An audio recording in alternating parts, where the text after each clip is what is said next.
Assalamualaikum warahmatullahi wabarakatuh. Salam sehat untuk kita semuanya, para viewer saya di channel saya. Kita santai saja. Selamat berpuasa Ramadan. Mudah-mudahan puasa kita sempurna ya dan mendapatkan pahala dari Allah Subhanahu wa taala. Sembari kita berpuasa, tak ada jeleknya kalau kita mencoba untuk mereview kembali. Kali ini saya akan menyampaikan bagaimana trik menulis artikel ilmiah populer atau mungkin juga menulis artikel yang biasa diterbitkan atau dimuat di media massa cetak khususnya. Nah, ini yang lagi booming nih ya, terutama teman-teman guru juga, para penulis juga ya, meskipun kita mungkin selama ini terbiasa menulis dengan gaya-gaya yang ilmiah, kaku. Nah, kali ini kita akan mencoba bagaimana sih menulis di koran yang lebih luwes, lebih bisa mudah dipahami secara konten dan juga dari sisi aturan media massa. Kita simak yang berikut ini ya. Mohon izin. Jadi Bapak Ibu, di saat kita menulis, ya, di saat kita menulis, tentu Bapak Ibu akan dihadapkan kepada bentuk pertama ada topik Bapak Ibu ya. Kita topik begitu. Nah, topik itu cukup membantu kita manakala kita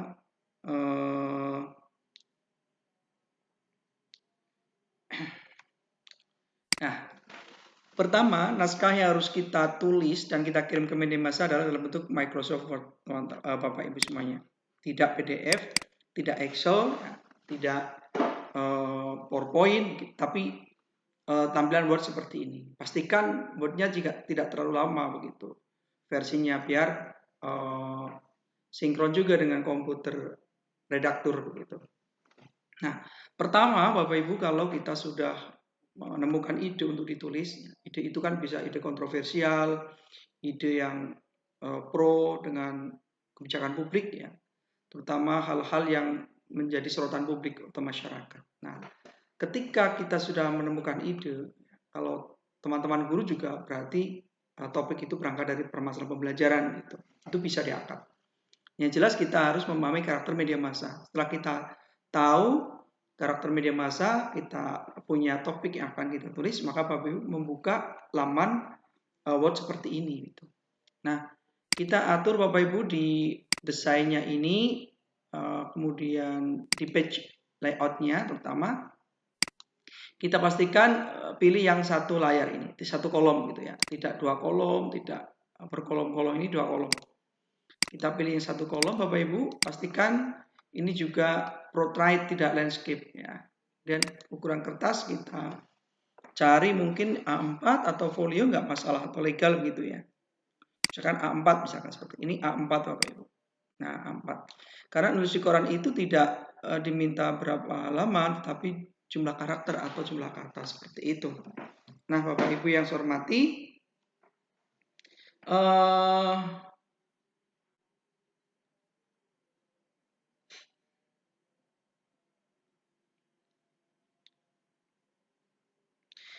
saya coba misalkan sudah seperti ini Bapak Ibu ya. Tinggal Bapak Ibu markingnya dicek. Oke, pakai yang normal saja. Nah, judul Bapak Ibu ya, judul kita tulis di sini. Fontnya Times New Roman saja, ukuran 12 gitu ya, yang normal saja. Sekarang topiknya adalah siapkah ya pembelajaran tatap muka di tengah pandemi misalkan, atau pasca vaksinasi, semacam ini misalkan. Karena tanda tanya, maka saya beri tanda tanya itu.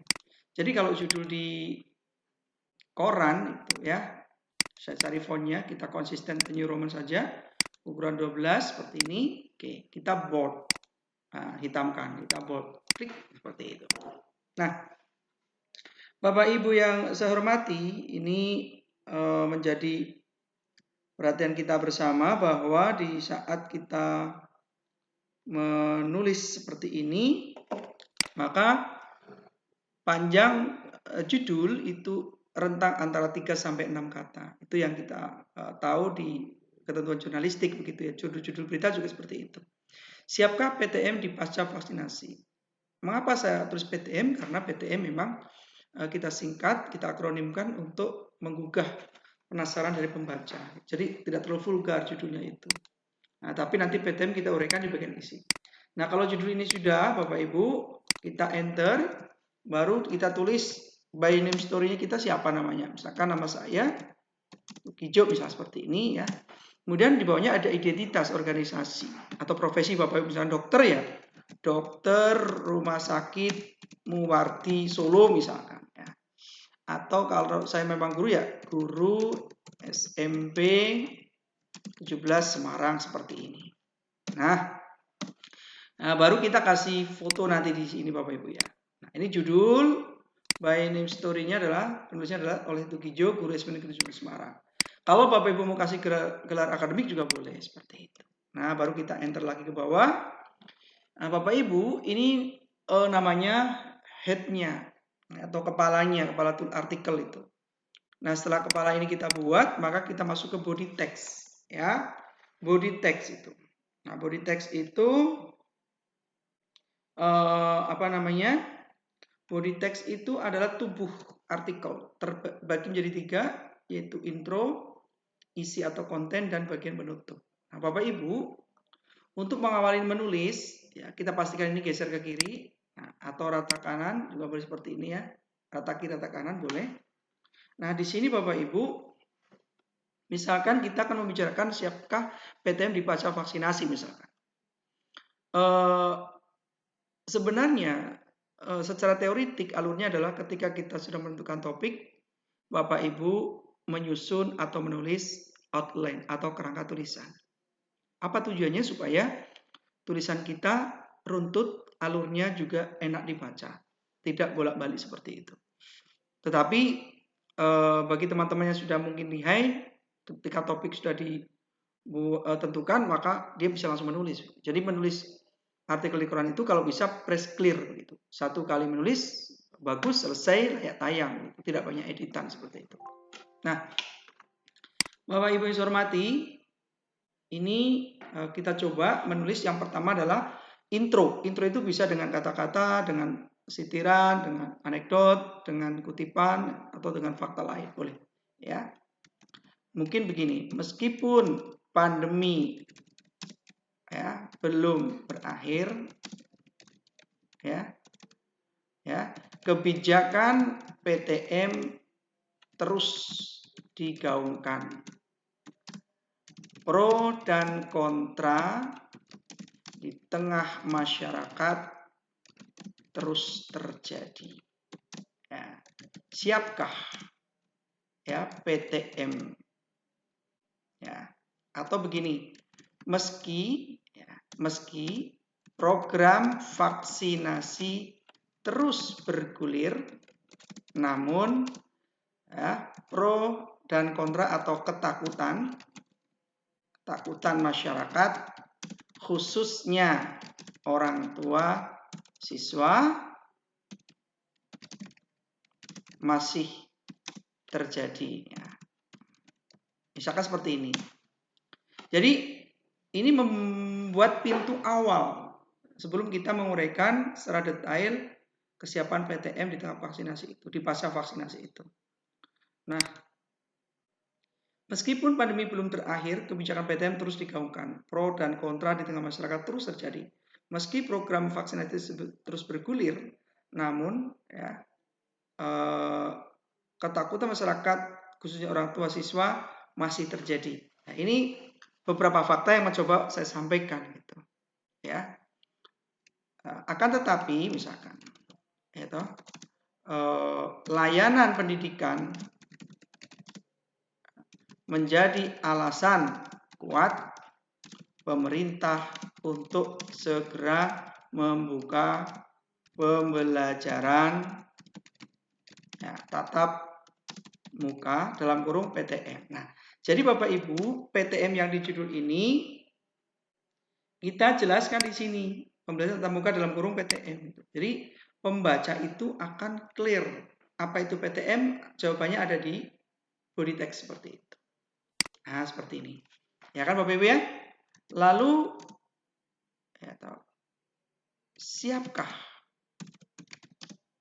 ya, lalu siapkah guru dan siswa misalkan seperti itu ya, melaksanakan PTM? Ya, boleh Bapak Ibu munculkan kalimat tanya seperti itu, baru enter seperti ini. Ini contoh opini atau artikel di koran begitu. Ya, saya tidak spesifik mengulik tentang permasalahan pembelajaran di kelas, ya, karena ini konteksnya adalah artikel secara umum, pendidikan secara umum di kelas, seperti itu. Ya, maaf, artikel secara umum di bidang pendidikan. Jadi ini fakta-fakta yang kita tulis untuk menjadi pijakan pembaca masuk ke isi begitu. Jadi fakta-fakta ini saya sampaikan. Lalu ada pertanyaan besar, siapkah guru dan siswa melaksanakan PTM? Ya, ini kita ulang untuk menguatkan judul tadi seperti itu. Jadi di sini judul merupakan representasi dari isi, maka istilah-istilah di judul muncul juga. Ya, judul seperti itu muncul. Jadi ada diksi-diksi teknis dan diksi umum. Nah, Bapak Ibu, selain itu juga ciri-ciri artikel adalah adanya penekanan atau emphasis. Yang kita tekankan PTM sama misalkan pandemi ya, COVID itu misalkan. Ya kan? Meskipun pandemi COVID misalkan ya, saya tambahin seperti ini. Belum berakhir. Yang kita ulas nanti tentang kondisi pandemi, vaksinasi, PTM dan mungkin trik-triknya agar PTM itu bisa berjalan dari judul ini gitu. Jadi endingnya nanti adalah tentang trik-trik atau mungkin syarat-syarat atau panduan atau solusi atau pendapat bagaimana PTM bisa berjalan di tengah pasca vaksinasi dan pandemi seperti itu. Nanti kita uraikan di sana sebagai jawaban atas permasalahan yang kita tanyakan di bagian intro ini. Itu Bapak Ibu ya. Nah, jangan lupa ini kita sebagai paragraf kita masukkan. Nah, paragraf tentunya Bapak Ibu ada ide pokok paragraf. Kita gunakan pola deduktif umum ke khusus. Oke Bapak Ibu, sampai di sini terkait dengan bagaimana kita membuat judul dan membuat intro, menulis artikel artikel populer di koran seperti itu, agar kita punya gambaran ya. Jadi sekali lagi menulis itu rumusnya adalah kita membaca, perbanyak membaca baru kita bisa menulis seperti itu sebenarnya. Jadi mari kita membaca juga dan lalu kita menuliskan. Itu yang saya sampaikan dan terima kasih. Mudah-mudahan bermanfaat. Sekali lagi, nantikan seri menulis artikel di part berikutnya sampai tuntas dan saya harapkan video ini bermanfaat untuk semuanya. Selamat menulis, kirim ke media massa dan tulisan kita akan terbaca oleh masyarakat luas. Dan jangan lupa like, comment, share, dan subscribe channel ini.